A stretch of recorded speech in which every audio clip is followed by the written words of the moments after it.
اور اہل قرابت میں سے آپ جس کے ساتھ صلح کرتے ہیں میں اس سے صلح کرتا ہوں، اور جس سے آپ صلح نہ کریں میں اس سے جنگ کرتا ہوں۔ اور جب حجاج آپ کا کوئی گناہ کرے تو صبح کے وقت اس پر ندبہ کرنے والی عورتیں کھڑی ہوں، اور جب خیر خواہی کے لیے کسی مہربان کے نزدیک نہیں ہوتا تو اس سے دور ہو جاتا ہوں، جس کے چھو میری طرف دوڑتے چلے آتے ہیں، یعنی میری شکایت کرتا ہے۔ پس وہ کون شخص ہے جو میری بخشش کی امید رکھتا ہے اور میرے حملے سے بچتا ہے؟ اور زمانہ کے مصائب بے شمار ہیں، پس آپ مجھ پر رضامندی کی حد تک رکھیے، میں اس حد سے عمر بھر تجاوز نہ کروں گا، یہاں تک کہ دودھ دوہنے والا دودھ کو واپس تھنوں میں بھیج دے، ورنہ مجھے اور معاملات کو چھوڑ دو، کیونکہ میں مہربان اور نرم خو ہوں، اور تجربات نے مجھے خوب مضبوط بنا دیا ہے۔ یہ حجاج کے اشعار میں سے چند کا ہم نے انتخاب کیا ہے۔ جب عبد الملک کو اس کا خط ملا تو اس نے کہا کہ ابو محمد میرے حملے سے ڈر گیا ہے، اب میں ہرگز دوبارہ کوئی ایسی بات نہیں کروں گا جو اسے ناگوار ہو۔ عبد الملک بن مروان اور عبداللہ بن زبیر کی خلافتیں اور حجاج کا کردار۔ عبد الملک بن مروان بن حکم 29 ہجری میں حضرت عثمان رضی اللہ عنہ کے عہد خلافت میں مدینہ منورہ میں پیدا ہوا۔ عبد الملک کی نشو و نما مدینہ ہی میں ہوئی، اس لیے اس کو فضلائے مدینہ کی صحبت سے فائدہ اٹھانے کا پورا موقع ملا، اور اپنے زمانے کے ساتین علم میں اس کا شمار ہوا۔ شابئی کہتے ہیں، میں نے جس کسی سے بھی گفتگو کی اپنے آپ کو اس سے برتر پایا، بجز عبد الملک کے کہ اس سے جب کسی حدیث یا شعر پر گفتگو ہوئی تو اس نے میرے علم میں اضافہ کیا۔ ابو الزیات کہتے ہیں، اس زمانے میں فقہائے مدینہ 4 شخص شمار ہوتے تھے: سعید بن مسیب، عروہ بن زبیر، قبیصہ بن زہب اور عبد الملک بن مروان۔ علم و فضل کے ساتھ ساتھ فہم و تدبیر اور عزیمت و شجاعت کی دولت سے بھی مالا مال تھا۔ جس زمانے میں تاج شاہی سر پر رکھا، عالم اسلامی میں سخت اضطراب پھیلا ہوا تھا۔ ایک طرف عبداللہ بن زبیر جیسی با اثر شخصیت مقابلہ پر تھی، دوسری طرف شیعہ کی اندرونی شورشیں تھیں۔ عبد الملک اپنے فہم و تدبیر اور مستقل مزاجی و سخت گیری سے تمام مخالف طاقتوں پر غالب آیا، اور بنو امیہ کی حکومت جو یزید کی موت کے بعد اکھڑ چکی تھی از سر نو قائم کر دی۔ اسی لیے عبد الملک کو حکومت امیہ کا بانی ثانی کہا جاتا ہے۔ توابین کا خروج۔ مروان نے اپنی موت سے پہلے عبید اللہ بن زیاد کو جزیرہ پر لشکر کشی اور کرکیسیہ میں ظفر بن حارث کے مقابلے کے لیے بھیجا، اور اسے ہدایت کی کہ یہاں سے فارغ ہو کر عراق کی طرف بڑھے۔ مروان بن عبید اللہ سے یہ بھی وعدہ کیا تھا کہ جس قدر علاقہ فتح کرے گا اسی کی حکومت میں دے دی جائے گی۔ ابن زیاد ابھی جزیرہ ہی میں تھا کہ مروان کی موت کی خبر پہنچی۔ اسی کے ساتھ عبد الملک کا فرمان ملا کہ اسے مروان نے جس کام پر متعین کیا تھا اسے جاری رکھے۔ چنانچہ عبید اللہ بن زیاد جزیرہ ایسیا کی مہمات سے فارغ ہو کر عراق کی طرف بڑھا، اور عین عرضہ میں اس کا مقابلہ توابین سے ہوا۔ توابین کی مختصر تاریخ یہ ہے کہ حضرت امام حسین رضی اللہ عنہ کی حسرت ناک شہادت کے بعد کچھ اہل کوفہ کو حضرت امام کے ساتھ اپنی بے وفائی اور بد عہدی پر سخت ندامت ہوئی، اور انہوں نے طے کیا کہ اس گناہ عظیم کا کفارہ یہی ہو سکتا ہے کہ قاتلین کو قتل کیا جائے یا اس کوشش میں اپنی جان کو قربان کیا جائے۔ ان لوگوں نے اپنے آپ کو منظم کیا اور سلیمان بن سرد خزاعی جیسے محب اہل بیت کو اپنی تحریک کا رہنما قرار دیا۔ عبداللہ بن یزید انصاری والی کوفہ کو جب اس تحریک کا علم ہوا تو انہوں نے توابین سے تعرض نہ کیا، بلکہ ان کی ہمت افزائی کی کہ تم بسلسلہ قصاص حسین رضی اللہ عنہ ابن زیاد کے مقابلہ کے لیے نکلو گے تو تمہاری مدد کروں گا۔ ان کا ایما پا کر ان لوگوں نے کھلم کھلا خون حسین کے انتقام کی دعوت دینی شروع کر دی اور دھڑا دھڑ ہتھیار خریدنے جانے لگے۔ آخر 27 ہجری کا چاند دیکھ کر 5000 توابین کوفہ سے نکل کر میدان نخیلہ میں جمع ہوئے۔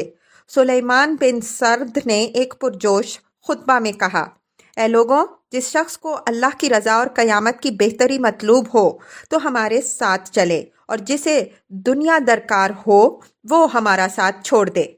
ہر طرف سے آوازیں آئیں، ہمارا مقصد صرف اپنے گناہ کی توبہ اور خون حسین کا انتقام ہے اور کچھ نہیں۔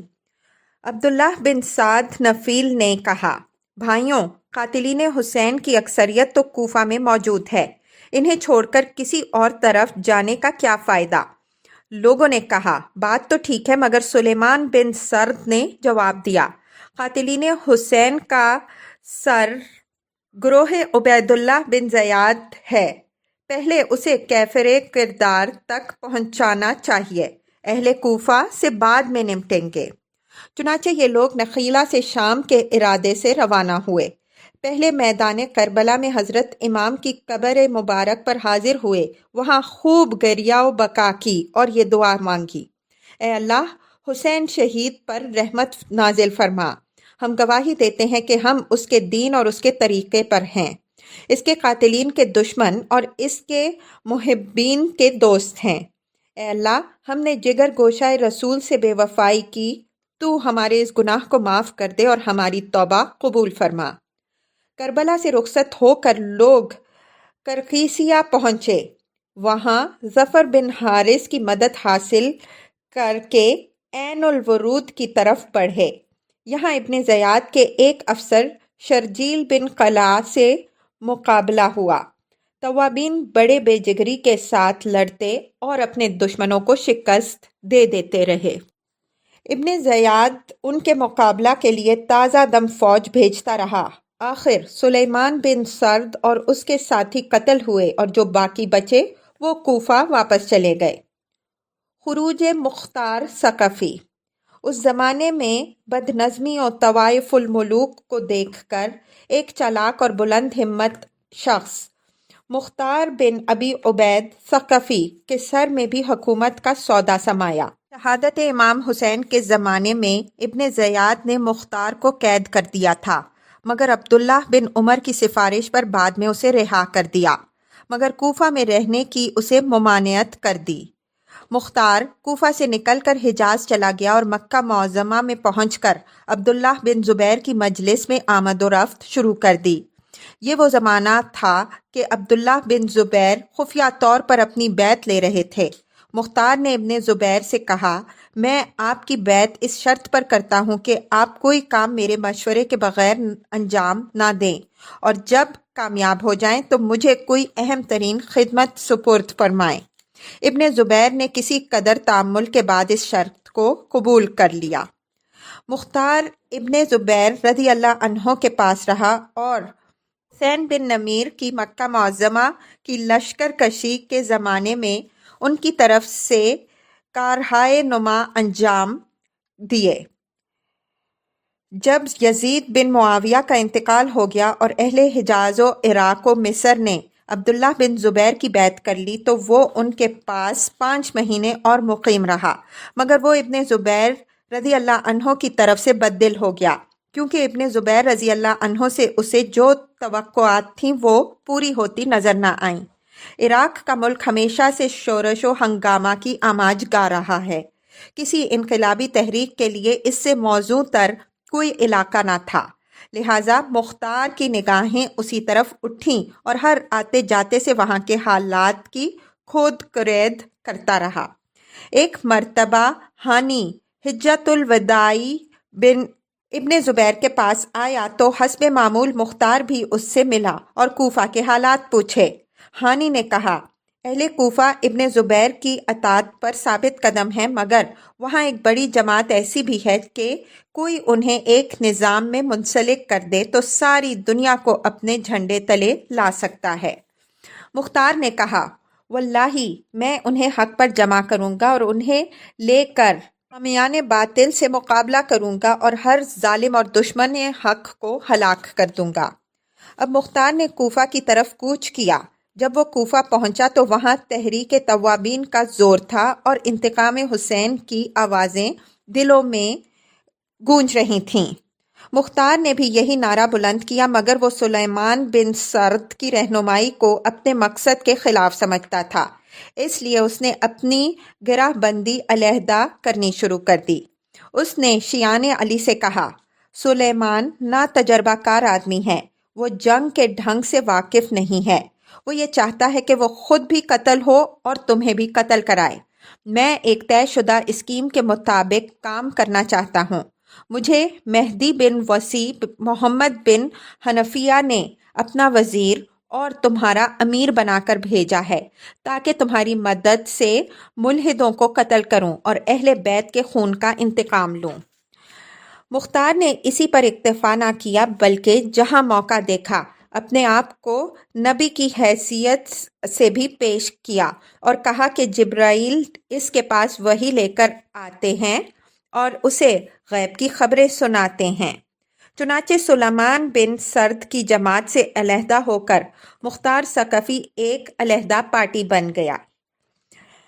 سلیمان بن سرد کی روانگی کے بعد بعض لوگوں نے عبداللہ بن یزید خطی اور ابراہیم بن محمد بن طلحہ سے کہا کہ مختار بہت خطرناک آدمی ہے، اس کے ارادے اچھے معلوم نہیں ہوتے۔ چنانچہ عبداللہ بن یزید نے مختار کو گرفتار کر کے قید خانہ میں ڈال دیا۔ مختار کچھ عرصہ قید خانے میں رہا، پھر حضرت عبداللہ بن عمر سے سفارشی خط لکھوا کر اسی وعدے پر رہائی حاصل کی کہ حکومت کے خلاف بغاوت نہ کرے گا اور اگر وہ بدعہدی کرے تو اس کے سب غلام اور باندیاں آزاد ہو جائیں گی اور خانہ کعبہ میں 1000 اونٹنیاں قربان کرنا پڑیں گی۔ مختار کا کوفہ پر قبضہ۔ مختار رہا ہوتے ہی اپنے کام میں لگ گیا اور اس نے زور و شور سے حکومت کے خلاف بغاوت کی تحریک شروع کر دی اور اس کے حامیوں کی تعداد روز بروز بڑھتی چلی گئی۔ مختار کی تحریک کو امام محمد بن حنفیہ کی تائید سے بہت فائدہ پہنچا۔ اس کی صورت یہ ہوئی کہ کوفہ کے بعض شیعان علی نے مشورہ کیا کہ مختار نے یہ تحریک محمد بن حنفیہ کے نام پر شروع کر رکھی ہے، ہمیں خود امام صاحب کے پاس جا کر اس معاملے کی تحقیق کرنی چاہیے۔ عراق سے ایک وفد مدینہ منورہ پہنچ کر محمد بن حنفیہ کی خدمت میں حاضر ہوا اور انہیں تمام واقعات سنا کر ان سے رائے معلوم کی۔ محمد بن حنفیہ نے اول اہل بیت کے مناقب بیان کیے، پھر امام حسین کی حسرتناک شہادت کا ذکر کیا، پھر فرمایا، تم لوگ مجھ سے ایسے شخص کے متعلق پوچھتے ہو جو اہل بیت کے خون کا قصاص لینا چاہتا ہے، تو بھائیوں میری دلی آرزو یہ ہے کہ خدا ہمارے دشمنوں سے ان کے مظالم کا انتقام لے، خواہ کسی شخص کے ذریعے سے لے۔ اسی وفد کے جانے سے مختار کو بڑی تشویش ہو گئی تھی کہ دیکھیے محمد بن حنفیہ کیا جواب دیتے ہیں، کہیں ایسا نہ ہو بنا بنایا کھیل بگڑ جائے۔ چنانچہ جیسے ہی یہ لوگ واپس آئے مختار نے گھبرا کر ان سے پوچھا کہ کہو کیا معلوم ہوا؟ مجھے اندازہ ہوتا ہے کہ تم شک میں مبتلا ہو گئے۔ مگر جب انہوں نے امام صاحب کے جواب کو نقل کیا تو اس نے بے اختیار نعرہ تکبیر بلند کیا اور فوراً ایک جلسہ منعقد کر کے کہا، یہ لوگ امام مہدی کے پاس گئے تھے اور انہوں نے ان کو بتایا ہے کہ میں ان کا وزیر اور مددگار اور پیامبر ہوں اور تمہیں حکم دیا ہے کہ بدعہدوں سے جنگ اور اہل بیت کے خون کے قصاص کے معاملے میں تم میرا ساتھ دو۔ اس دوران میں عبداللہ بن مطیع کوفہ کے لیے نئے گورنر بن کے آ گئے تھے۔ انہوں نے آتے ہی مختار کی تحریک کو دبانے کی کوششیں شروع کر دیں۔ مختار نے اب کھل کر میدان میں آنے اور کوفہ پر قبضہ کرنے کا فیصلہ کر لیا۔ اس کے بعض مشیروں نے اسے مشورہ دیا کہ اس قسم کے اقدام سے پہلے وہ کوفہ کے با اثر رئیس اور اہل بیت کے محب ابراہیم بن اشتر کی حمایت حاصل کرنی ضروری سمجھیں۔ مختار نے محمد بن حنفیہ کی طرف سے ایک جعلی خط بنا کر ابراہیم کے سامنے پیش کیا۔ خط کا مضمون یہ تھا، محمد مہدی کی طرف سے ابراہیم بن اشتر کے نام۔ اما بعد، میں تمہارے پاس اپنا وزیر اور معتمد بھیج رہا ہوں۔ میں نے اسے حکم دیا ہے کہ وہ میرے دشمنوں سے جنگ کرے اور اہل بیت کے خون کا انتقام لے۔ جہاں تک ممکن ہو تم اس کی مدد کرو۔ کوفہ سے شام تک جس قدر علاقہ تمہاری مدد سے فتح ہوگا تم اس کے حاکم بنا دیے جاؤ گے۔ ابراہیم نے خط کا عنوان دیکھ کر کہا، میرے پاس محمد بن حنفیہ کے خط آتے رہتے ہیں، انہوں نے کبھی اپنے آپ کو مہدی نہیں لکھا۔ مختار نے کہا، اب نیا زمانہ اور نئے حالات ہیں۔ ابراہیم کے چند ساتھیوں نے گواہی دی کہ یہ خط ہمارے سامنے امام محمد بن حنفیہ نے لکھا ہے۔ ابراہیم بن اشتر نے مختار کو تعظیم صدر میں بٹھایا اور مختار کے ہاتھ پر بیعت کر لی۔ ابراہیم بن اشتر کی شمولیت سے مختار کی طاقت بہت بڑھ گئی۔ ابراہیم اپنے مسلح ساتھیوں کی جماعتیں لے کر مختار سے ملنے جایا کرتے۔ ایک دن ابراہیم اپنے 100 مسلح ساتھیوں کے ساتھ بازار کے بیچ میں سے گزر کر مختار کے پاس جا رہے کہ کوتوالے شہر ایاس بن مضارب نے انہیں راستے میں روک لیا اور ان سے امیر کوفہ عبداللہ بن مطیع کے پاس چلنے کے لیے کہا۔ ابراہیم بن اشتر نے ایاس سے راستہ چھوڑ دینے کے لیے کہا اور جب وہ نہ مانا تو اسے قتل کر دیا۔ اس واقعے کے بعد 14 ربیع الاول 67 ہجری کو مختار نے کوفہ میں علم بغاوت بلند کر دیا اور قصر امارت کا محاصرہ کر لیا۔ عبداللہ بن مطیع نے جہاں تک ممکن ہو سکا مقابلہ کیا لیکن آخر کار ہتھیار ڈال دیے اور کوفہ سے جان بچا کر نکل گیا۔ کوفہ پر قابض ہونے کے بعد مختار عراق کے دوسرے شہروں پر بھی قابض ہو گیا اور وہاں اس نے اپنے حاکم مقرر کیے، البتہ بصرہ ابن زبیر ہی کے ماتحت رہا۔ عبد الملک بن مروان کی ابن الحنفیہ کو امداد کی پیشکش۔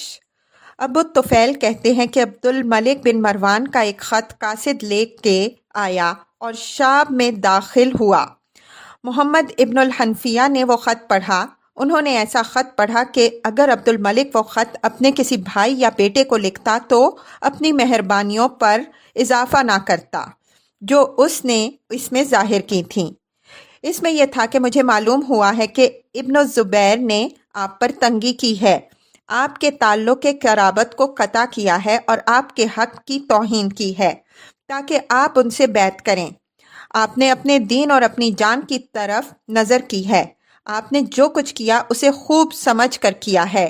یہ ملک شام حاضر ہے، آپ اس میں جہاں چاہیے اتریے۔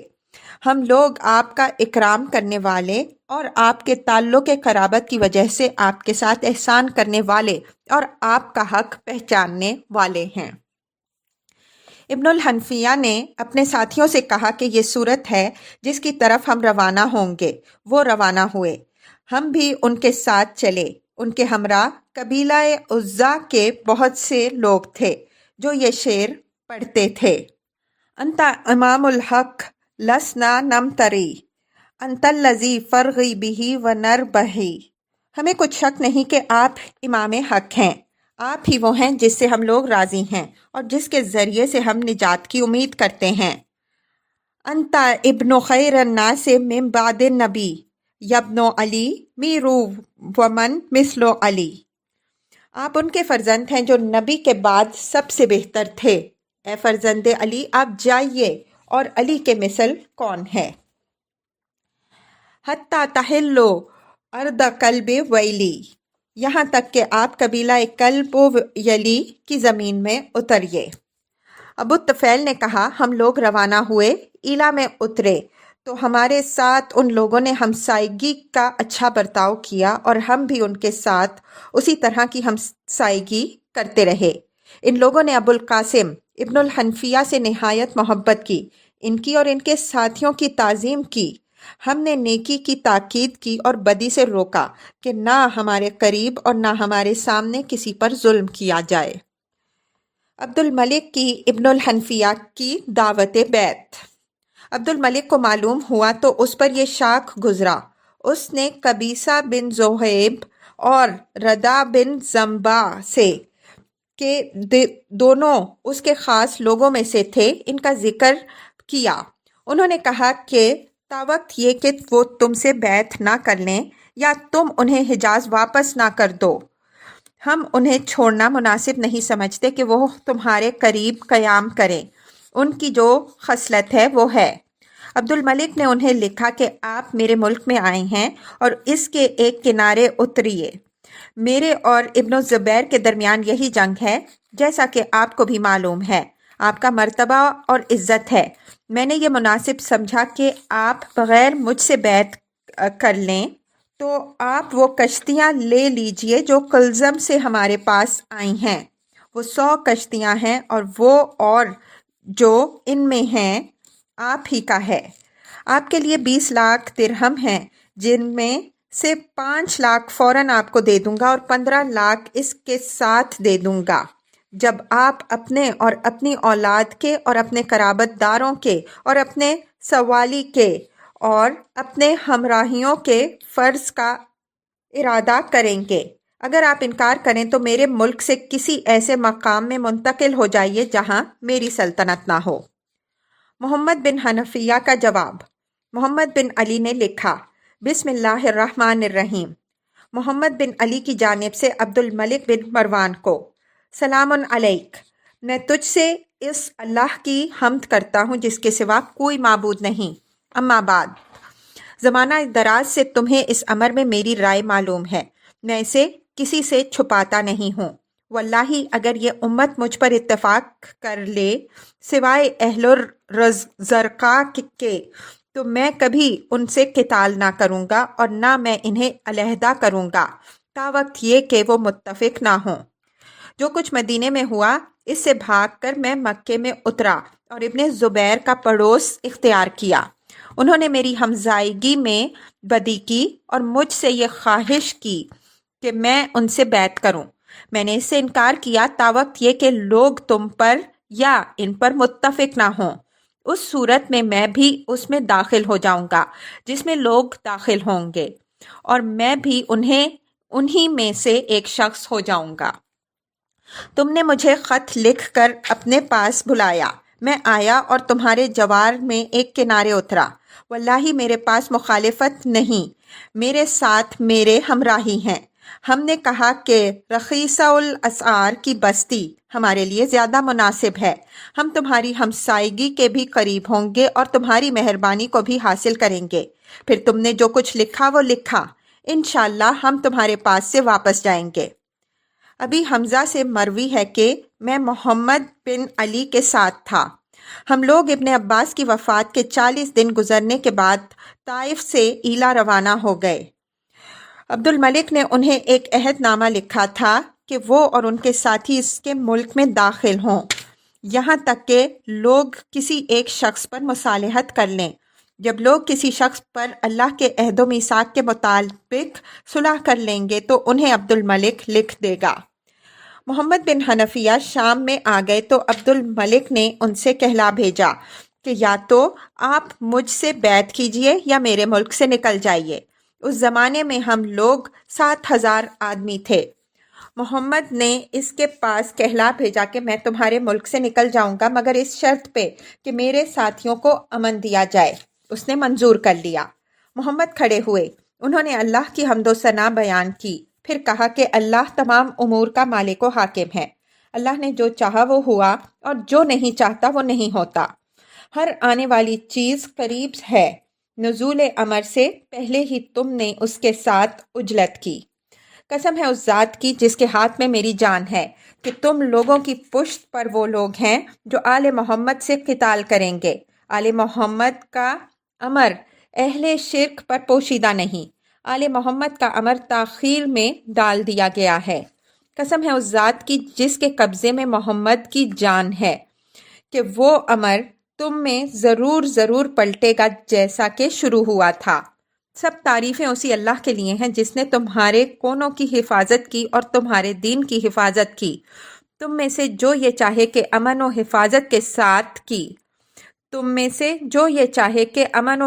کے ساتھ اپنے جائے پناہ اور اپنے شہر مکے میں آئے تو وہ انتظام کرے۔ ابن الحنفیہ کو مکہ میں داخلہ کی ممانعت۔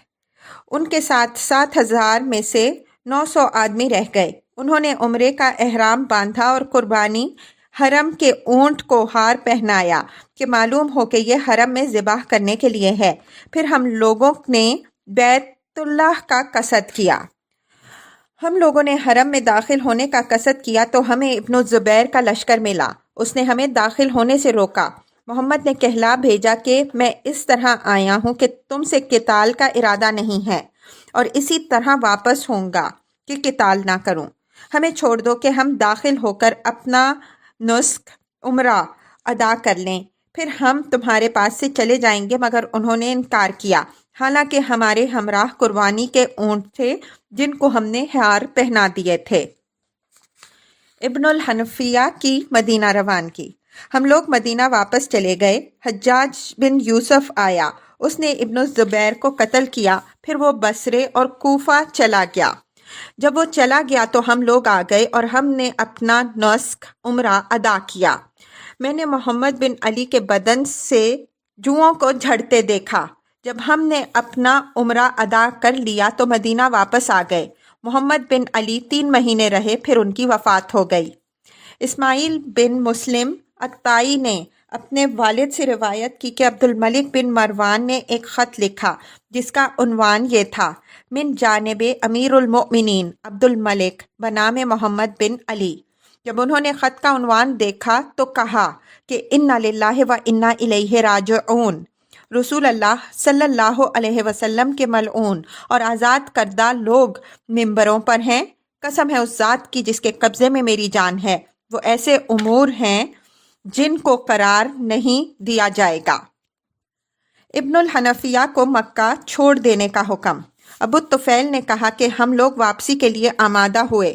انہوں نے موالی اور اہل کوفہ و بصرہ کو جو ان کے ہمراہ تھے واپسی کی اجازت دے دی۔ وہ لوگ مدین سے واپس ہو گئے۔ ہم لوگ مکے آئے اور ان کے ہمراہ منا کے شام گھاٹی میں اترے۔ ہم لوگ 2 یا 3 رات بھی نہ ٹھہرے تھے کہ ابن الزبیر نے ان کے پاس کہلا بھیجا کہ اس منزل سے آپ روانہ ہو جائیے اور وہاں ہمارے پڑوس میں نہ رہیے۔ ابن الحنفیہ نے کہا کہ صبر کیجیے، آپ کا صبر بھی اللہ ہی کی توفیق سے ہوگا۔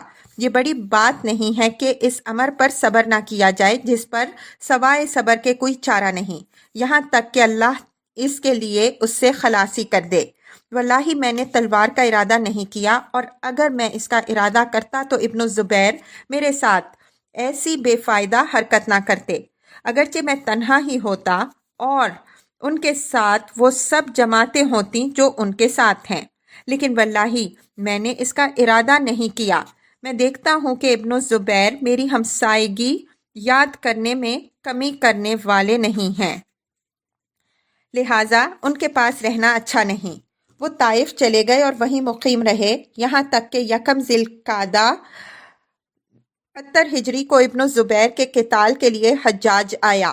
ابن الزبیر کا محاصرہ کر لیا اور انہیں 17 جمادی الاخر یوم السہ شنبہ سن 73 ہجری کو قتل کر دیا۔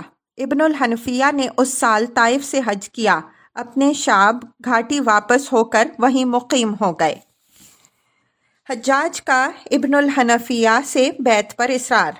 حسن بن علی بن محمد ابن الحنفیہ نے اپنے والد سے روایت کی ہے کہ جب محمد بن علی 72 ہجری شام میں داخل ہوئے تو ابن الزبیر قتل نہیں ہوئے تھے اور حجاج ان کا محاصرہ کیے ہوئے تھا۔ حجاج نے ابن الحنفیہ سے کہلا بھیجا کہ عبد الملک سے بیعت کر لیں۔ ابن الحنفیہ نے کہا، تمہیں مکے میں میرا قیام اور طائف و شام جانا معلوم ہے، جو میری جانب سے انکار ہے کہ ابن الزبیر یا عبد الملک سے بیعت کروں تا وقت یہ کہ لوگ ان دونوں میں سے کسی ایک پر متفق نہ ہو جائے۔ میں وہ شخص ہوں کہ میرے پاس مخالفت نہیں ہے۔ جب میں نے لوگوں کو دیکھا کہ انہوں نے اختلاف کیا تو میں نے ان سے علیحدگی اختیار کی کہ وہ متفق ہو جائیں۔ میں نے اللہ کے شہروں میں سب سے محترم شہر کی پناہ لی جس میں پرندے تک کو امن ہے۔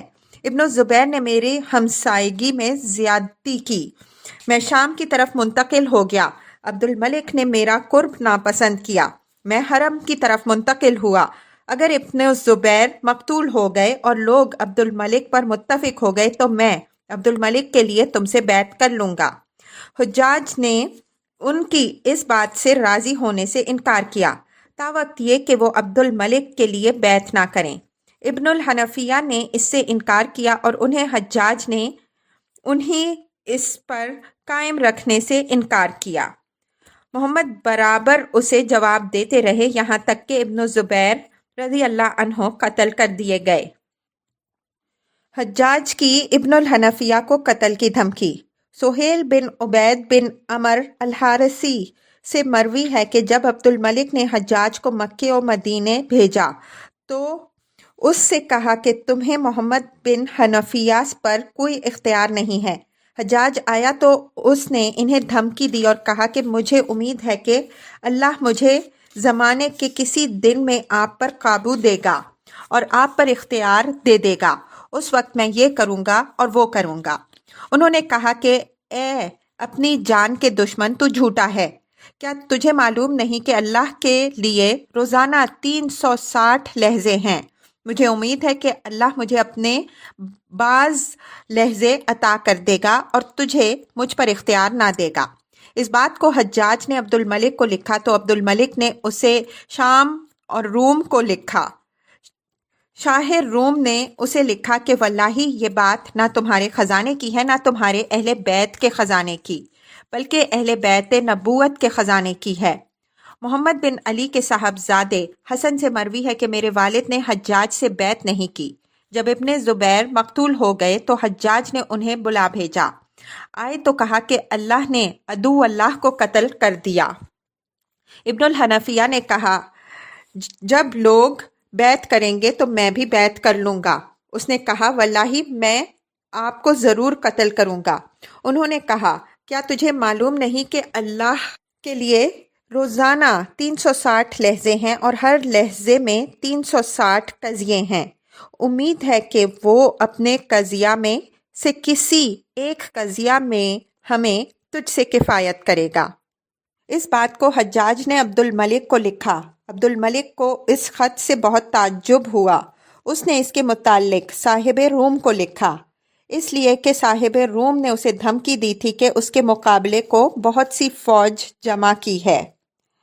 عبد الملک نے یہ کلام صاحب روم کو لکھا اور حجاج کو لکھا کہ ہم نے معلوم کر لیا ہے کہ محمد بن حنفیہ ہمارے مخالف نہیں ہیں، وہ تمہارے پاس آئیں گے اور تم سے بیعت کریں گے، تم ان کے ساتھ مہربانی کرنا۔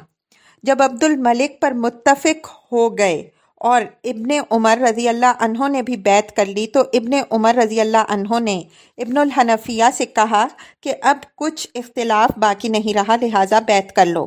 ابن الحنفیہ نے عبد الملک کو لکھا، بسم اللہ الرحمن الرحیم، اللہ کے بندے عبد الملک امیر المؤمنین کو محمد بن علی کی جانب سے، اما بعد، میں نے جب امت کو دیکھا کہ اس نے اختلاف کیا تو میں ان سے علیحدہ ہو گیا۔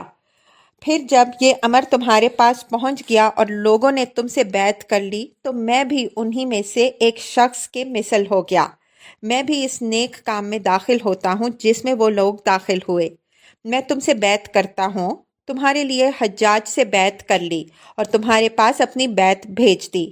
میں نے لوگوں کو دیکھا کہ انہوں نے تم پر اتفاق کر لیا ہے، ہم چاہتے ہیں کہ تم ہمیں امن و امان دو اور وفا پر عہد و میثاق دو، کیونکہ قدر بے وفائی و بد عہدی میں کوئی خیر نہیں ہے، اور اگر تم انکار کرو تو اللہ کی زمین کشادہ ہے۔ عبد الملک نے خط پڑھا تو قبیصہ بن ذؤیب اور رو بن زمبا نے کہا کہ تمہیں ان سے اختلاف کی اب کوئی وجہ باقی نہیں رہی۔ اگر وہ باہمی جنگ چاہتے تو ضرور اس پر قادر تھے، مگر انہوں نے تسلیم کر لیا اور بیعت کر لی، لہٰذا ہماری رائے یہ ہے کہ آپ ان کے لیے بھی عہد و میثاق اور امان تحریر کر دیجئے اور ان کے ساتھیوں کے لیے بھی عہد لکھ دیجئے۔ اس نے یہی کیا۔ عبد الملک نے انہیں لکھا کہ آپ ہمارے نزدیک پسندیدہ ہیں اور ہمارے ساتھ آپ کی قرابت اور محبت ابن زبیر رضی اللہ عنہ سے زیادہ ہے۔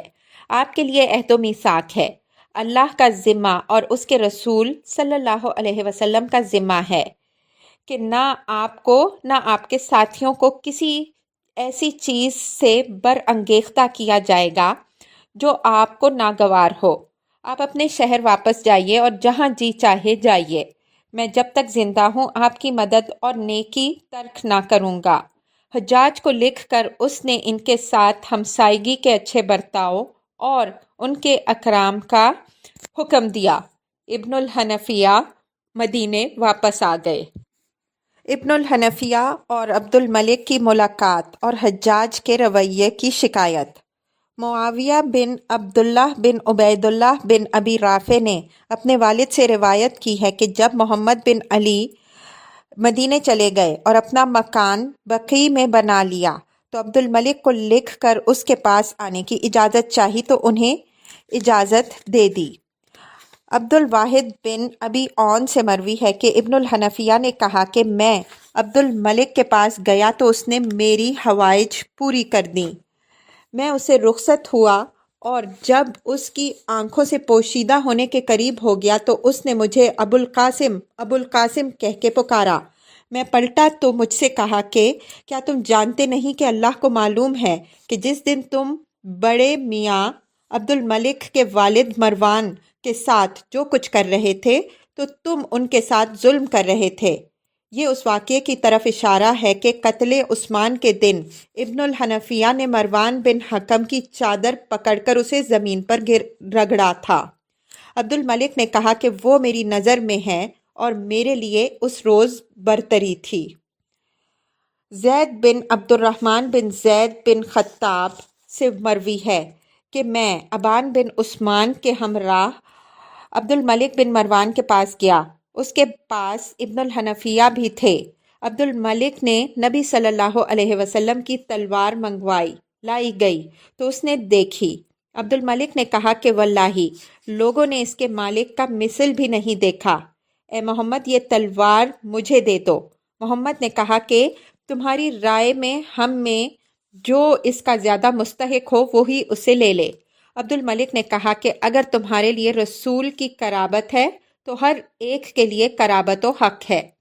محمد نے وہ تلوار عبد الملک کو دے دی اور کہا کہ اے امیر المؤمنین، اس شخص یعنی حجاج نے جو اس کے پاس تھا مجھے ایذا دی ہے اور میرے حق کی توہین کی ہے۔ اگر 5 درہم کا معاملہ بھی ہو تو وہ مجھے بلا بھیجتا ہے۔